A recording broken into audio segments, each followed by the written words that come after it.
भीम जी आई गए कि धन हो नगरियई में बाबा साहब आई गए। धन हो नगरियई में बाबा साहब आई गए। हे धन हो नगरियई में बाबा साहब आई गए। धन हो नगरियई में बाबा साहब आई गए। और बाबा साहब आई गए। हे भीम बाबा आई गए। धन हो नगरियई में बाबा साहब आई गए। धन हो नगरियई में बाबा साहब आई गए। अरे बाबा साहब आई गए। अरे भीम जी आई गए। हमारी नगरियई में बाबा साहब आई गए। हमारी नगरियई में बाबा साहब आई गए। हमारी नगरियई में बाबा साहब आई गए। जवन नगरिया में पानियों न रहले हो, पानियों न रहले।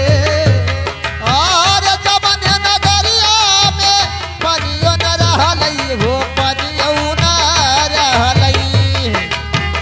दरिया में पानियों न रहले हो, पानियों न रहले।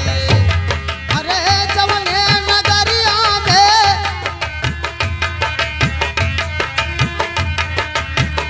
और आप हैं विश्वनाथ जी मरहट की धरती से शानदार 11 रुपए का पुरस्कार। नमस्ते प्रणाम जय भीम जय भारत नमो बुधाय करते हुए ए मास्टर एक समय वो रहल हम दलितन खातिर पानी ना मिलत रहल है। अब पानियों पियावल जाए तो ऊपरे से आधा भूई गिर जाए आधा प्यास बुझबे न करे। जवन नगरिया में पानियों न रहले, पानियों न रहले। और जवन नगरिया में पानियों न रहले हो, पानियों न रहले। जवन नगरिया में पानियों न रहले हो, पानियों न रहले। अरे वही रे नगरिया में का भयल। अरे कुआं खुदाई गए। धन हो नगरियई में बाबा साहब आई। धन हो नगरियई में बाबा साहब आई गए। धन हो नगरियई में बाबा साहब आई गए।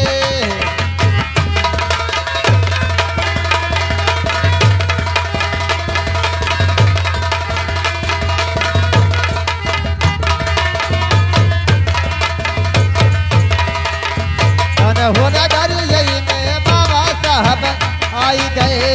धन हो नगरियई में बाबा साहब आई गए।